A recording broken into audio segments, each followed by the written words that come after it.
Hey, Jim Murphy here, your fix-it guy. This time on You Break It, You Fix It, I show you how to put a signal light switch in a Chevy Silverado. Let's get to it.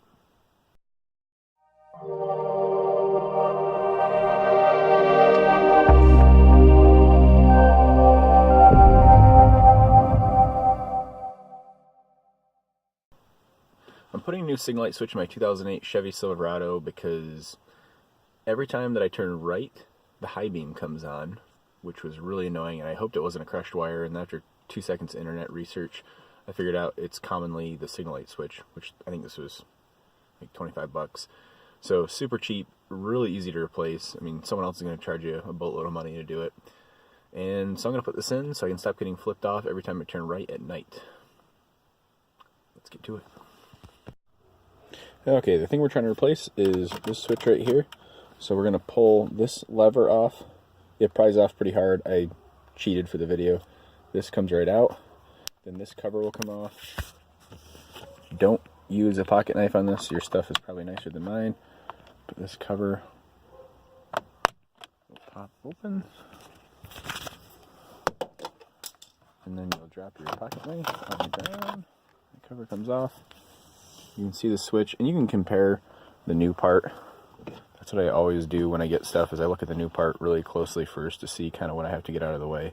Looks like there's 2 bolts, a couple plugs, and it's that easy. I say that now. And I successfully haven't broken anything yet. Again, sorry for the jumpy video. This is kind of an awkward place to film.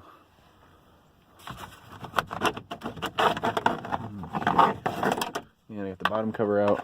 So both top and bottom cover are out. The switch is exposed. There are 2 Torx T25 bolts. One there and one right back in there. You can see the space is really tight. It's going to be a pain in the butt. I don't know who decided to put that there. And then the 2 plugs, I'm going to try to get a shot in here. They're boom and boom. So I'm going to get the screws loosened up first.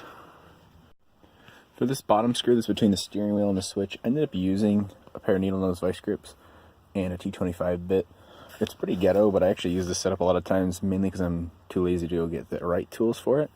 But these screws were surprisingly tight, so just be very careful when you turn them. There's a ton of plastic around here that could break. That I don't really know what all this stuff is, and I don't want to find out.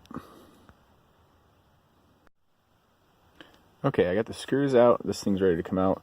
You can take the plugs out first, but there's actually a 3rd plug that I didn't see that's tucked back in here. These little clips can be a pain in the butt, and you can break them easily. I just use my pocket knife, but probably a little flathead screwdriver would work better, or a little pry tool. Just be very gentle with that, especially if your vehicle's older. Okay, the plugs are all undone. This is your old one. A lot of people just chuck this, but I like to save it until I know the new one works, because I've thrown it like they do on TV before, and then I've needed the part and it's broken. So don't do that. Now, one thing I want to talk about is people are always afraid to take electronics apart on newer vehicles because they're worried they're going to forget where the plug goes. They do a really good job of letting you not do that. Everything's keyed. You can see 3 different plugs, 3 different keyed style plugs. You cannot put the wrong one in the wrong hole. You probably can if you try really hard, but don't do that. Now with the plugs plugged in the new one, we can replace the bolts. Make sure you don't lose them between now and when you take them out. And I'll put the bolts in off camera. The bolts are tight, the plugs are in. I double checked to make sure the plugs are clicked in nice and tight. Now I'm going to put the bottom and the top cover on, and they just snap right back in. Again, no bolts, and this little piece snaps right back in, and we're good to go. Really take your time putting this cover back on, these 2 covers together. There's so many little plastic lineup pieces and stuff. You don't want to break any of that. It'd be a pain to replace this. Fortunately, there are quite a few of these trucks in junkyards now, but still, it's easier just to take your time, give it some finesse. I had to smack it pretty hard to get it together, but make sure everything's lined up before you do that. We'll put our little doohickey in here, whatever way this goes. That's in.